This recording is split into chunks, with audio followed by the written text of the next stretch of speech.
ফেনীতে বন্যা নিয়ন্ত্রণ বাঁধের 11টি স্থানে ভাঙন, 30 গ্রাম প্লাবিত, কয়েক হাজার পরিবার পানিবন্দী, 131টি বিদ্যালয়কে আশ্রয়কেন্দ্র ঘোষণা।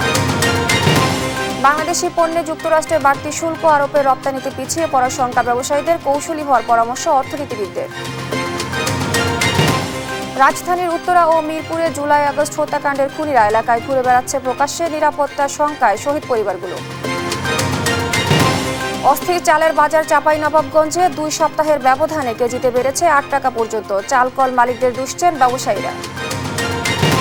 চট্টগ্রামে ডেঙ্গুর পাশাপাশি বাড়ছে করোনার আক্রান্তের সংখ্যা, সঠিক পদ্ধতিতে ওষুধ প্রয়োগ করে লার্ভা ধ্বংস করার পরামর্শ বিশেষজ্ঞদের। গাজায় সম্ভাব্য যুদ্ধবিরতি চুক্তি নিয়ে দ্বিতীয়বারের মতো হোয়াইট হাউসে ট্রাম্প নেতানিয়াহু বৈঠক, সময় লাগবে বলছেন মধ্যস্থলতাকারী দেশ কাতার। এবং সিরিজ নির্ধারণী ম্যাচে ব্যাটিং ব্যর্থতায় মুখ থুবড়ে পড়ল বাংলাদেশ, শ্রীলঙ্কার বিপক্ষে তৃতীয় ওয়ানডেতে 99 রানে হারলেন নিরাশরা। দেখছিলেন শিরোনাম সংবাদ সকালের সঙ্গে আছি আমি স্নিগ্ধা খান। এবার বিস্তারিত। টানা বৃষ্টিপাত ও উজানের পানিতে ফেনীর পরশুরাম ও ফুলগাজীতে মুহুরী ও সিলোনিয়া নদীর বেড়িবাঁধের 11টি স্থানে ভাঙন দেখা দিয়েছে। মঙ্গলবার রাতে পরশুরাম উপজেলার চিথলিয়া ও মির্জানগর ইউনিয়নের বিভিন্ন স্থানে মুহুরী ও সিলোনিয়া নদীর বেড়িবাঁধ ভেঙে অন্তত 30টি গ্রাম প্লাবিত হয়েছে। এতে কয়েক হাজার পরিবার পানিবন্দী হয়ে পড়েছে। স্থানীয় প্রশাসন জানিয়েছে মানুষকে নিরাপদ আশ্রয়ে নেওয়া হয়েছে। মুহুরী নদীর পানি বিপদসীমার উপর দিয়ে প্রবাহিত হচ্ছে, ফলে বন্যা পরিস্থিতির সৃষ্টি হয়েছে। জেলা প্রশাসনের পক্ষ থেকে 131টি বিদ্যালয়কে আশ্রয়কেন্দ্র ঘোষণা এবং বন্যার্তদের জন্য খাবার ও 6 লাখ টাকা বরাদ্দ দেওয়া হয়েছে।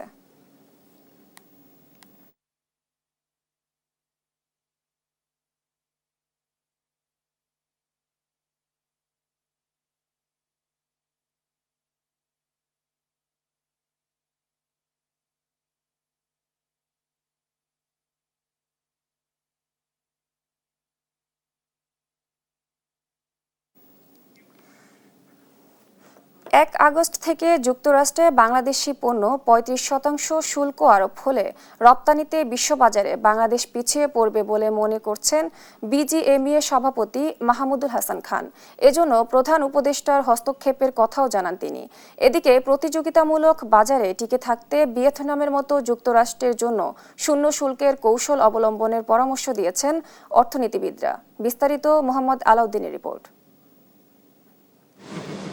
গেল এপ্রিলে বাংলাদেশি পণ্য যুক্তরাষ্ট্রে প্রবেশে নতুন 37% শুল্ক আরোপ করে ট্রাম্প, যা বাংলাদেশি রপ্তানিকারকদের জন্য গলার কাটা হয়ে দাঁড়িয়েছিল। পরিস্থিতি সামাল দিতে ট্রাম্পকে চিঠি লিখেন প্রধান উপদেষ্টা ডক্টর মোহাম্মদ ইউনুস। জবাবে অন্যান্য দেশের মতো বাংলাদেশের জন্য 3 মাসের জন্য নতুন শুল্ক হার স্থগিত করেছিল ট্রাম্প। কিন্তু 7 জুলাই 35% শুল্ক আরোপের সিদ্ধান্ত নিয়ে ডক্টর মোহাম্মদ ইউনুসকে ফিরতি চিঠি পাঠায় মার্কিন প্রেসিডেন্ট ডোনাল্ড ট্রাম্প। এদিকে শুল্ক কমাতে ওয়াশিংটনের সঙ্গে 9 জুলাই আবারও আলোচনায় বসতে যাচ্ছে ঢাকা। এ ব্যাপারে বিজিএমইএ সভাপতি মাহমুদ হাসান খান বলেন, বিশ্বে প্রতিযোগিতামূলক বাজারে টিকে থাকতে এই শুল্ক হার আরও কমাতে হবে। এজন্য বাণিজ্য মন্ত্রণালয়ের পাশাপাশি প্রধান উপদেষ্টা হস্তক্ষেপ করলে আশাব্যঞ্জক ফল পাওয়া যাবে বলেও জানান তিনি। দেখেন, 35% শুল্ক যদি থাকে ইউএস গুডসের উপরে, সেটা হবে বিপর্যয়কর আমাদের জন্য। কারণ হচ্ছে আমাদের টোটাল এক্সপোর্টের 20% আমরা ইউএসএতে করি। সেটার ক্ষেত্রে আমাদের যে প্রতিযোগিতার সক্ষমতা সেটা কমে আসবে। কারণ আমাদের কম্পিটিটিভ কান্ট্রির চেয়ে আমাদের যদি ট্যারিফের পরিমাণ 10 থেকে 15% পার্থক্য থাকে, সেইটা হলো অ্যাডজাস্ট করা খুব একদম অসম্ভব বিষয়। বাণিজ্য উপদেষ্টা নিজেই এখন এটার মধ্যে ইনভলভ হয়েছেন। আমরা মনে করি প্রধান উপদেষ্টার এটাতে ইনভলভ হওয়া উচিত, তাইলে একটা ভালো বা আমাদের এক্সপেক্টেড রেজাল্ট পাওয়া সম্ভব। এদিকে বাণিজ্য কৌশল হিসেবে ভিয়েতনামের মতো বাংলাদেশকেও যুক্তরাষ্ট্রের পণ্যে শুল্ক কমিয়ে সমঝোতায় আসার পরামর্শ দেন অর্থনীতিবিদ মোহাম্মদ মাজিদুল হক। পাল্টা শুল্ক নীতির যে নেগোসিয়েশনের বিষয়টা যদি আমরা সফল না হয়, তাহলে কি বাংলাদেশের অর্থনীতি কিন্তু সামনের দিকে এগিয়ে যাওয়ার জন্য অনেক পিছিয়ে পড়বে এবং প্রতিদ্বন্দ্বী দেশ থেকে অনেক পিছিয়ে পড়বে। কারণ বাংলাদেশের অর্থনীতির ক্ষেত্রে যারা প্রতিদ্বন্দ্বী, ভিয়েতনাম বলেন, থাইল্যান্ড বলেন, লাওস বলেন, তারা যদি সফলভাবে মার্কিন যুক্তরাষ্ট্রের সাথে পাল্টা শুল্ক নীতির বিষয়ে যদি আপনার আলোচনা করে ফলপ্রসূ রেজাল্ট পায়, ফলাফল পায়, তাহলে কিন্তু বাংলাদেশ অনেক পিছিয়ে যাবে। এজন্য আপনার ট্রাম্প প্রশাসনের আরোপ করা যে পাল্টা শুল্ক নীতি, এটা থেকে বেরিয়ে আসার জন্য বাংলাদেশের আপনার কূটনৈতিক সক্ষমতা বাড়াতে হবে। ভবিষ্যতে এই ধরনের সংকট মোকাবিলায় রপ্তানিতে বৈচিত্র্য আনার পাশাপাশি বিশ্বজুড়ে নতুন বাজার খোঁজার পরামর্শ দেন তিনি। টিকে থাকতে পারবে না। সুতরাং মোহাম্মদ আলাউদ্দিন, দেশ টিভি, ঢাকা। বিগত ৩ নির্বাচনকে বৈধ বলা বিদেশি পর্যবেক্ষকদের আসন্ন জাতীয় নির্বাচন পর্যবেক্ষণের সুযোগ দেওয়া হবে না বলে জানিয়েছেন সিএসি AM নাসির উদ্দিন। জানান, আগামী নির্বাচন পর্যবেক্ষণে আগ্রহ জানিয়ে EU সহ অনেক বিদেশি পর্যবেক্ষক চিঠি দিয়েছে। নির্বাচন সংশ্লিষ্ট সবার ভাবমূর্তি রক্ষায় সুষ্ঠু ও গ্রহণযোগ্য নির্বাচন জরুরি বলেও জানান সিএসি। শিউলি রায়ের রিপোর্ট। মঙ্গলবার নির্বাচন ভবনে কানাডার হাই কমিশনার অজিত সিং এর সঙ্গে বৈঠক করেন প্রধান নির্বাচন কমিশনার AM নাসির উদ্দিন। এই সময় নির্বাচনের সার্বিক প্রস্তুতির পাশাপাশি ব্যালট প্রকল্পের কানাডার সহযোগিতা নিয়ে আলোচনা হয়। জানিয়েছে আমাদের প্রস্তুতির বিষয়টা। প্রশ্নের জবাবে সিএসি জানান, বিগত ৩ নির্বাচন বৈধ বলা বিদেশি পর্যটকদের ত্রয়োদশ জাতীয় নির্বাচন পর্যবেক্ষণের সুযোগ দেওয়া হবে না। যে সমস্ত পর্যবেক্ষক গত 3টা নির্বাচনকে সার্টিফিকেট দিয়েছে যে খুব সুন্দর নির্বাচন হয়েছে, অ্যাকসেপ্টেবল ক্রেডিবল নির্বাচন হয়েছে, তো তাদেরকে কি আমাদের নেওয়া উচিত? যারা ডিপেন্ডেবল, রিলায়েবল এবং যাদের এক্সপিরিয়েন্স আছে, আমি ফরেন অবজার্ভের কথা বলছি, যাদের এক্সপিরিয়েন্স আছে বিভিন্ন দেশে, তারা হয়তো ইলেকশন অবজার্ভ করেছে, সুতরাং ওই ধরনেরই আমরা নিব। পরে reporters forum of election and democracy আয়োজিত ফল উৎসবে অংশ নেন সিএসি সহ 4 নির্বাচন কমিশনার। এই সময় সিএসি বলেন, নির্বাচনের সঙ্গে জড়িত সবার ভাবমূর্তি ফিরিয়ে আনতে সুষ্ঠু, গ্রহণযোগ্য ও স্বচ্ছ নির্বাচনের বিকল্প নেই। ভোটের সাথে সম্পৃক্ত যারা থাকবেন তাদের কাছে আমার একটা আবেদন থাকবে আপনাদের মাধ্যমে। আমরা সবাই মিলে কিন্তু 91 সালে একটা অত্যন্ত সুষ্ঠু নির্বাচন উপহার দিয়েছি জাতিকে, 96 সালে দিয়েছি, 2001-এ দিয়েছি, এখন কেন পারবো না? এই ভাবমূর্তি পুনরুদ্ধারের জন্য এইটাই হচ্ছে সুযোগ। সে যে ভাবমূর্তি যেটা নষ্ট হয়েছে সেটার থেকে আপনারা উঠে আসুন, আমরা প্রমাণ করতে চাই যে আমরা পারি। ভোটের দিনক্ষণ চূড়ান্ত হয়নি জানিয়ে তিনি বলেন, ভোটাধিকার নিশ্চিতে সার্বিক প্রস্তুতি নিচ্ছে নির্বাচন কমিশন। শিউলি রায়, দেশ টিভি, ঢাকা। ভিন্ন মত থাকলেও অন্যের মতকে প্রাধান্য দেওয়ার তাগিদ দিয়েছেন বিএনপির মহাসচিব মির্জা ফখরুল ইসলাম আলমগীর। বলেন, রাজনীতিতে তরুণদের উল্লেখযোগ্য অংশগ্রহণ ভবিষ্যৎ বাংলাদেশকে অনেক বেশি সমৃদ্ধ করবে। আর পরিকল্পিতভাবে মব কালচার তৈরি করে নির্বাচন পেছানোর পায়তারা চলছে বলে অভিযোগ করেন রুহুল কবির রিজভী। নিয়াজ মোর্শেদের প্রতিবেদন। মঙ্গলবার দুপুরে নয়াপল্টনে বিএনপির কেন্দ্রীয় কার্যালয়ে সমসাময়িক নানা ইস্যুতে সংবাদ সম্মেলন করেন দলের সিনিয়র যুগ্ম মহাসচিব রুহুল কবির রিজভী। পুলিশ অফিসার, একজন প্রশাসনিক কর্মকর্তা, তার অভিযোগ, শেখ হাসিনার মতো নানা বয়ান তৈরি করে নির্বাচন পেছানোর অপচেষ্টা চলছে। আওয়ামী আমলের কালো টাকা ও তাদের দোসরদের আন্ডারগ্রাউন্ড তৎপরতার কারণে দুষ্কৃতিকারীরা আশকারা পাচ্ছে এবং সমাজে নৈরাজ্য তৈরির সম্ভাবনা সৃষ্টির আলামত দেখা যাচ্ছে, যেটার আমরা ঘোর বিরোধী। আমরা বারবার এই বিষয়গুলি তুলে ধরেছি আপনাদের মাধ্যমে, কিন্তু প্রশাসন এ ব্যাপারে শক্ত ভূমিকা রাখবে, তারা সেটি রাখছে না। এদিকে বাংলা একাডেমিতে গণমাধ্যমের স্বাধীনতার প্রধান অন্তরায় কি শীর্ষক বিতর্ক প্রতিযোগিতায় কথা বলেন বিএনপি মহাসচিব মির্জা ফখরুল ইসলাম আলমগীর। অনেকেই অনেক কথা বলছেন, অনেকেই বলেন, ভবিষ্যৎ বাংলাদেশ প্রতিষ্ঠায় প্রতিজ্ঞাবদ্ধ বিএনপি। তর্ক আছে, বিতর্ক আছে, মতের অমিল আছে।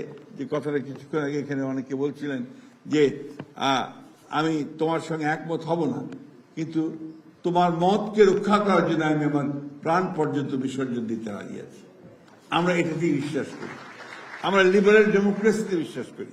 আমরা বিশ্বাস করি যে আমার কথা বলার স্বাধীনতা থাকতে হবে, তোমারও কথা বলার স্বাধীনতা থাকতে হবে, এবং এটাই হচ্ছে উপযুক্ত একটা ডেমোক্রেসি। গণমাধ্যমের উপর সরকার ও মালিকদের হস্তক্ষেপ রোধে কঠোর নীতিমালা প্রণয়নের দাবি ওঠে অনুষ্ঠানে। নিয়াজ মোর্শেদ, দেশ টিভি, ঢাকা। ফ্যাসিবাদ বিরোধী আন্দোলনের শহীদদের স্বপ্নের বাংলাদেশ বিনির্মাণে এনসিপি কাজ করে যাবে, এমনটাই জানালেন দলটির আহ্বায়ক নাহিদ ইসলাম। বলেন, বাংলাদেশপন্থী রাজনীতি করবে এনসিপি। মঙ্গলবার দুপুরে কুষ্টিয়ায় জুলাই পদযাত্রা পরবর্তী পথসভায় এই কথা বলেন তিনি। এর আগে বুয়েট শিক্ষার্থী শহীদ আবরার ফাহাদের কবর জিয়ারত করেন এনসিপি নেতারা। নাহিদ হাসান তিতাসের তথ্য ও ছবিতে জানাচ্ছেন আপন অপু। জুলাই গণ অভ্যুত্থানের বার্ষিকীতে সারা দেশে পদযাত্রা কর্মসূচি পালন করছে জাতীয় নাগরিক পার্টি এনসিপি। পদযাত্রার ৮ম দিনে কুষ্টিয়ায় জুলাই আন্দোলনে শহীদদের পরিবারের খোঁজ খবর নেন কেন্দ্রীয় নেতারা। পরে বুয়েট শিক্ষার্থী আবরার পাহাদের কবর জিয়ারতের মধ্য দিয়ে শুরু হয় জুলাই পদযাত্রা। আহ্বায়ক নাহিদ ইসলাম বলেন, ফ্যাসিবাদ ও ভারতের আধিপত্যবাদ বিরোধী আন্দোলনের শহীদদের স্বপ্নের বাংলাদেশ নির্মাণই এনসিপির লক্ষ্য। ফ্যাসিবাদ বিরোধী লড়াইয়ে আন্দোলনের সময় গত 16 বছরে যারা গুম, খুন এবং নির্যাতনের শিকার হয়েছে, আমরা সেই সকল শহীদ এবং সকল নির্যাতিত মানুষকে ধারণ করি। সেই শহীদরা যেই স্বপ্নের বাংলাদেশ দেখেছিল, যে স্বাধীন সার্বভৌম মর্যাদার বাংলাদেশ স্বপ্ন দেখেছিল, যে বাংলাদেশপন্থী রাজনীতির উত্থান তারা করতে চেয়েছিল, আমরা সেই রাজনীতি করতে চাই। এনসিপি নেতারা বলেন, অল্প সময়ের মধ্যে এনসিপি সাধারণ মানুষের যে সাড়া পেয়েছে তা অন্য কোনো দল পায়নি। জনসমর্থন নিয়ে সরকার গঠনের আশাবাদও জানান তারা। সামনের বাংলাদেশকে আমরা সংস্কার এবং বিচারের আঙ্গিকে বিনির্মাণ করতে চাই। ওনারা কিন্তু আমাদের সেই স্বপ্নটা দেখতে এখানে এসেছে। 1 বছরে আমাদের পাওনা এটাই যে মানুষজন ধীরে ধীরে রাজনৈতিক হয়ে উঠছে, সচেতন হয়ে উঠছে। পরে বৃষ্টি উপেক্ষা করে কুষ্টিয়া বড়বাজার থেকে 5 রাস্তার মোড় পর্যন্ত পদযাত্রা শেষে সংক্ষিপ্ত পথসভা করেন নেতাকর্মীরা। তারা বলেন, নতুন বাংলাদেশে চাঁদাবাজ, দখলদার ও আধিপত্যবাদের স্থান হবে না। আবার যদি কোনো রাজনৈতিক দল, কোনো রাজনৈতিক পক্ষ সেই আধিপত্যবাদের গোলাম হতে চায়, আমরা তার বিরুদ্ধে দাঁড়াবো।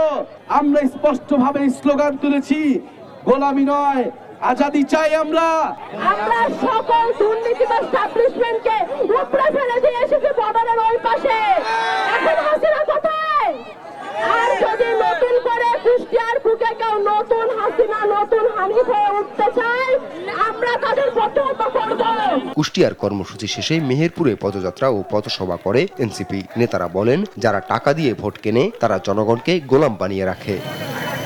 সংস্কার ও বিচার ছাড়া কোনো নির্বাচন এনসিপি মানবে না বলেও জানান তারা। আপন অপু, নিউজ ডেস্ক, দেশ টিভি। জাতীয় পার্টিতে আবারও অস্থিরতা, ফের ভাঙনের মুখে দলটি। মহাসচিব মুজিবুল হক চুন্নু সহ 3 সিনিয়র নেতাকে অব্যাহতি দেওয়া হলেও একে বেআইনি বলছেন তারা। নেতারা বলেন, জাপা চেয়ারম্যান জিএম কাদেরের প্রতিটি সিদ্ধান্তই স্বৈরাচারী। দলের জন্য তাদের ত্যাগও বেশি। দলের প্রতিষ্ঠাতা HM এরশাদের মৃত্যুবার্ষিকীতে বড় ধরনের শোডাউনের প্রস্তুতিও নিচ্ছেন তারা। ফাহিম ইউসুফের রিপোর্ট। ছাত্র জনতার আন্দোলনে শেখ হাসিনা সরকারের পতনের পর অনেকটাই দিশেহারা জাতীয় পার্টি। স্বৈরাচারের দোসর এমন অভিযোগে নাজেহাল দলটিতে নতুন করে ভাঙনের সুর। ঘুরে দাঁড়ানোর অংশ হিসেবে সোমবার ব্যারিস্টার শামীম হায়দার পাটোয়ারিকে মহাসচিব করেছেন জিএম কাদের। জাতীয় পার্টির সব ধরনের পদ থেকে অব্যাহতি দেয়া হয়েছে দলের senior co chairman Anisul Islam Mahmud, co chairman ABM Ruhul Amin Hawlader এবং মহাসচিব মুজিবুল হক চুন্নুকে। জাতীয় পার্টির এমন অবস্থার জন্য চেয়ারম্যান জিএম কাদেরের উপর দায় চাপাচ্ছেন বহিষ্কৃত নেতারা। মঙ্গলবার গুলশানে সংবাদ সম্মেলন করেন তারা। বহিষ্কারের সিদ্ধান্তকে বেআইনি উল্লেখ করে তারা বলেন, চেয়ারম্যানের প্রতিটি সিদ্ধান্তই স্বৈরাচারী। ক্ষমতা আমি যদি ওনাকে আজকে বলে দিয়ে ঠিক আছে আমি চেয়ারম্যান আছে, ওনাকে চেয়ারম্যান করবো, প্রেস কনফারেন্স করে সুন্দর করে সকলের সামনে আমি ক্ষমতা রাত 12টার সময় যে আমি তো সাইন করবো। সুতরাং ওনার প্রত্যেকটা জিনিসে এই স্বৈরাচারী মনোভাব, অগণতান্ত্রিক মনোভাব এবং বেআইনি কার্য। তাদের অভিযোগ, রাতের অন্ধকারে চেয়ারম্যান হয়েছেন জিএম কাদের। দলের জন্য বহিষ্কৃতদের ত্যাগ জিএম কাদেরের চেয়ে বেশি। আমাদের নেতা পল্লী বন্ধু হোসেন মাহমুদের সাথে বাইরে তারা ভেঙে দিল, জ্বালাই দিল। এ হচ্ছে তার রাজনীতি। এটা মাথা খারাপ লোক, অসুস্থ লোক, মেন্টালি সিক, তার সাথে রাজনীতি করা যায় না। আমাদের দলকে টুকরো টুকরো করে দিয়েছেন সে। তো এই যে তার অরাজনৈতিক আচরণ দলকে স্তব্ধ করে দিয়েছে বারবার। ব্যক্তিগত স্বার্থ সিদ্ধির জন্য দলকে ভাঙ্গার প্রক্রিয়া করবেন, এইটা আমরা হইতে দিব না। কারণ আপনার চেয়ে এই দলের অবদান আমাদের বেশি, আপনার চেয়ে এই দলে আমাদের এই দলের দরদ বেশি। 14 জুলাই জাতীয় পার্টির প্রতিষ্ঠাতা হোসেন মোহাম্মদ এরশাদের মৃত্যুবার্ষিকী উপলক্ষে বড় ধরনের শোডাউন করতে যাচ্ছেন বহিষ্কৃত নেতাদের সমর্থকরা, যেখানে দলটির 2/3 প্রেসিডিয়াম সদস্য, চেয়ারম্যানের উপদেষ্টা এবং ঢাকা মহানগরের বেশিরভাগ নেতাকে দেখা যেতে পারে। এতে আবারও ভাগ হতে যাচ্ছে জাতীয় পার্টি, এমনটাই ধারণা করছেন সংশ্লিষ্টরা। ফাহিম ইউসুফ, দেশ টিভি, ঢাকা। গেল বছর 5 আগস্ট শেখ হাসিনা দেশ ছেড়ে পালানোর দিনে অসংখ্য শহীদের সাক্ষী হয়েছে রাজধানীর উত্তরা ও মিরপুর। নির্বিচারে গুলি করে হত্যা করা হয়েছে ছাত্র জনতাকে। তবে এখনও খুনিরা প্রকাশ্যে এলাকায় ঘুরে বেড়ানোর নিরাপত্তা শঙ্কায় শহীদ পরিবারগুলো। তাই দ্রুত বিচার প্রক্রিয়া শেষ করতে সরকারের প্রতি আহ্বান তাদের। হাসান আল মাহমুদের রিপোর্ট। 5 আগস্ট শেখ হাসিনা পালিয়ে যাওয়ার সংবাদে বাঁধভাঙ্গা উল্লাসে সড়কে ঢল নামে ছাত্র জনতার। সেই স্রোতেই উত্তরা এলাকায় দেখা যায় হাফেজ রেদওয়ান ইসলামকে। 16 বছরের স্বৈরাচার পতনের যে উচ্ছ্বাস নামে সড়কে সন্ধ্যা নামার আগেই তা ম্লান হয় রেদওয়ানের পরিবারে। ঘাতকের বুলেট কেড়ে নেয় রেদওয়ান ইসলামের প্রাণ। জুলাই জুড়ে আন্দোলনের সামনের সারিতে ছিলেন রেদওয়ান ইসলাম। সহপাঠীদের মনে এখন তা শুধুই স্মৃতি। 4টার পর নাগাদ শুধু এলেপাতারি গুলি থানার ওদিক থেকে, ওই গুলিতে শুধু রেদওয়ান না, অনেক লোক আপনার আহত হয়েছে।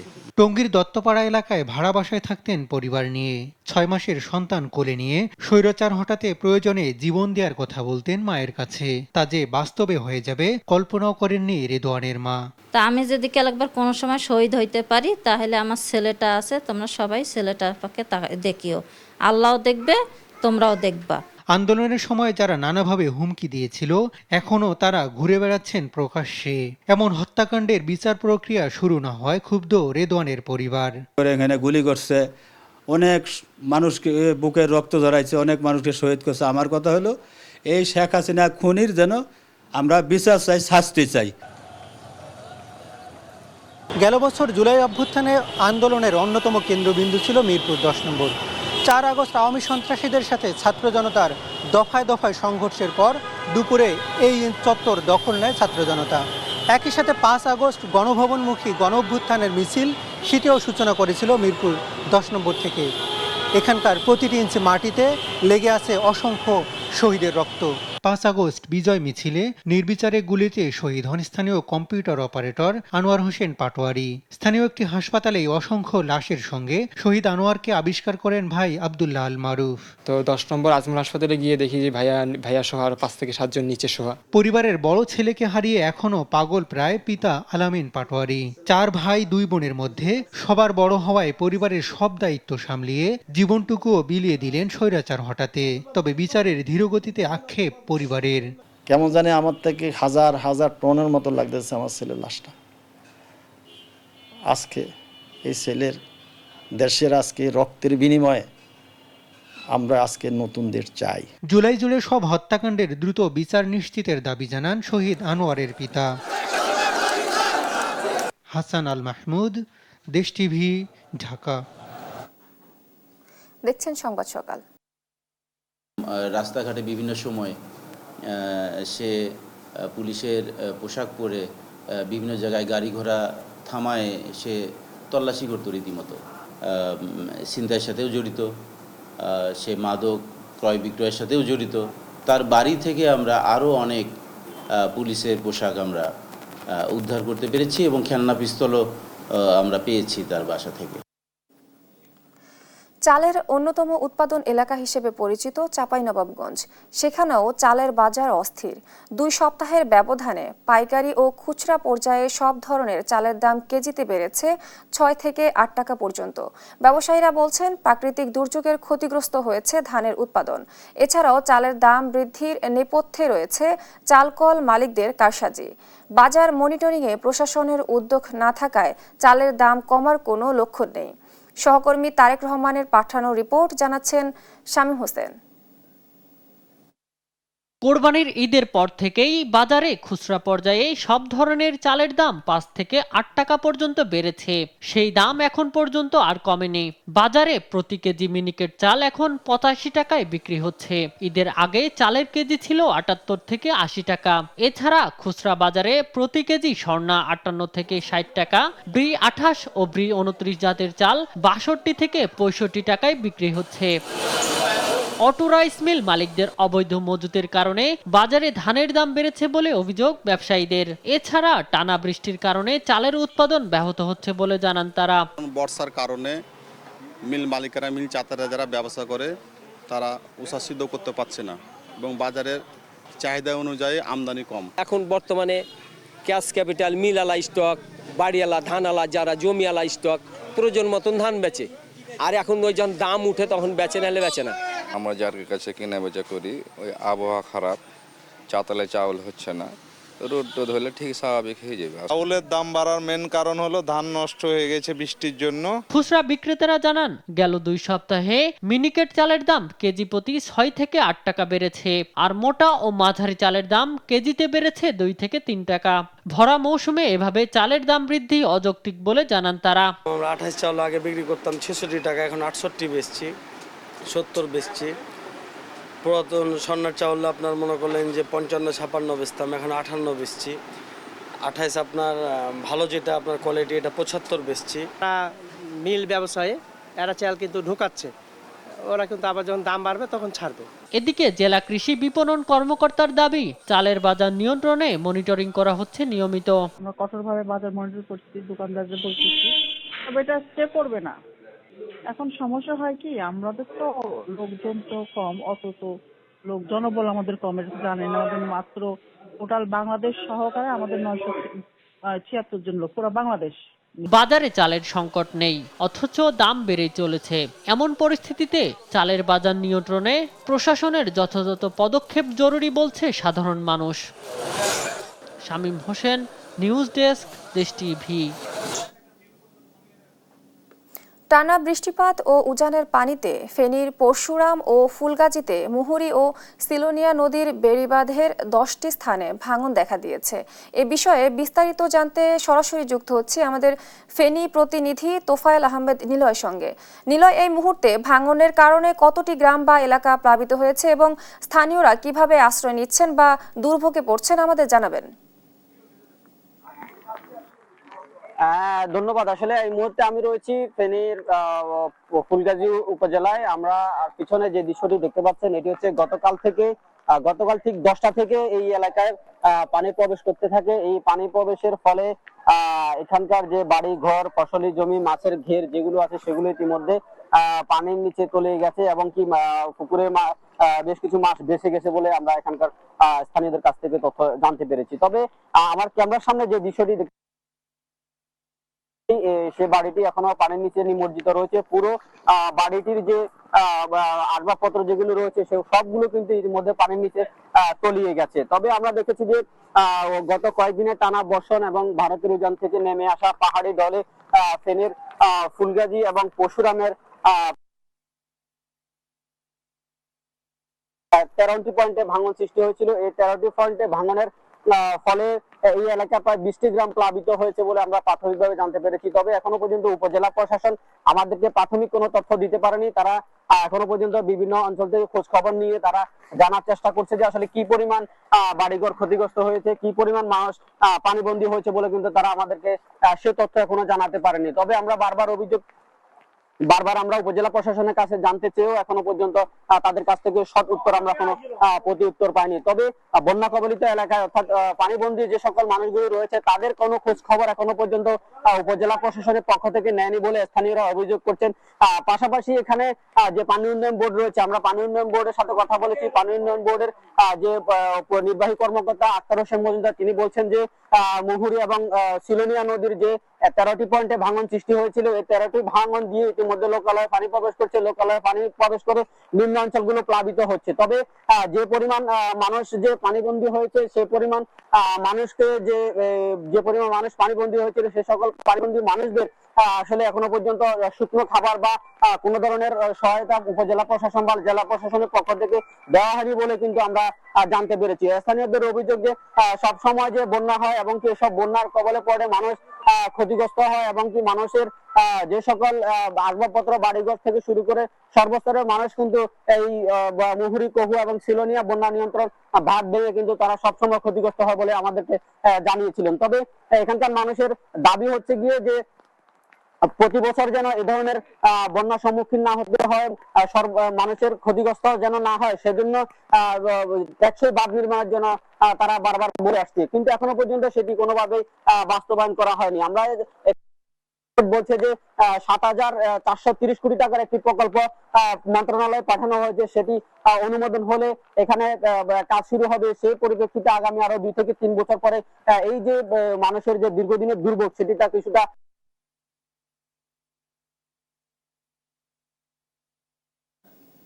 ধন্যবাদ আপনাকে।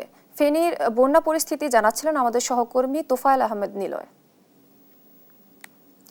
চট্টগ্রামে করোনা ও ডেঙ্গুর কারণে উদ্বিগ্ন নগরবাসী। এদিকে যেমন ডেঙ্গু আক্রান্তের সংখ্যা বাড়ছে, পাশাপাশি বাড়ছে করোনা আক্রান্ত হয়ে মৃত্যুর সংখ্যাও। গেল 1 মাসে করোনা আক্রান্ত হয়ে মারা গেছেন 7 জন, আর এ বছর ডেঙ্গুতে 2 জনের মৃত্যুসহ আক্রান্ত হয়েছেন 450 জন। করোনা ও ডেঙ্গু প্রতিরোধে সিটি কর্পোরেশন সহ স্বাস্থ্য বিভাগ নিয়েছে নানা উদ্যোগ।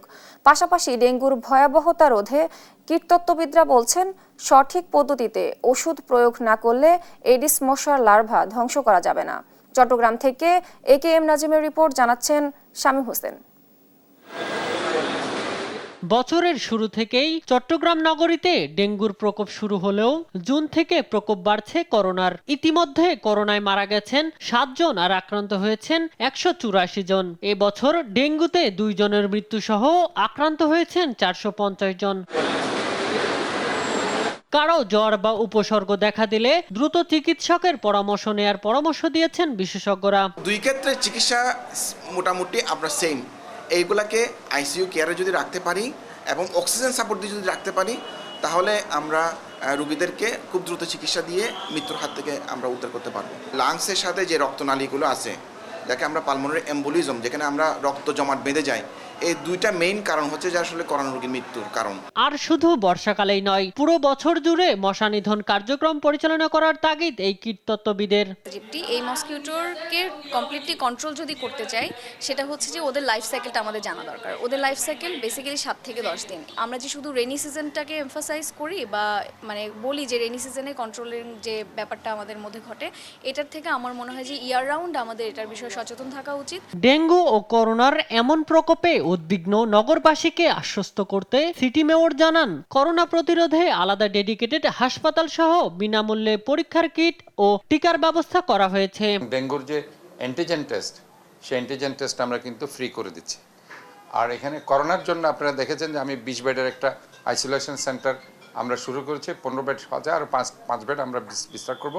সেখানে আপনারা দেখেছেন যে আমরা অক্সিজেন কনসেন্ট্রেটর থেকে শুরু করে কন্টিনিউয়াস অক্সিজেন থেকে শুরু করে, এবং সেখানে আমাদের যে স্টাফ নার্সেস, আমরা ডক্টর, সেখানে আমরা নিয়োগ দিয়েছি। ডেঙ্গু ও করোনা প্রতিরোধে স্বাস্থ্য সচেতনতার পাশাপাশি মশার লার্ভা ধ্বংস, মশা নিধন ও স্বাস্থ্য সেবার সমন্বিত ব্যবস্থা নেওয়া না হলে সামনে পরিস্থিতি আরো ভয়াবহ হতে পারে বলে মত বিশেষজ্ঞদের। শামীম হোসেন, নিউজ ডেস্ক, দেশ টিভি।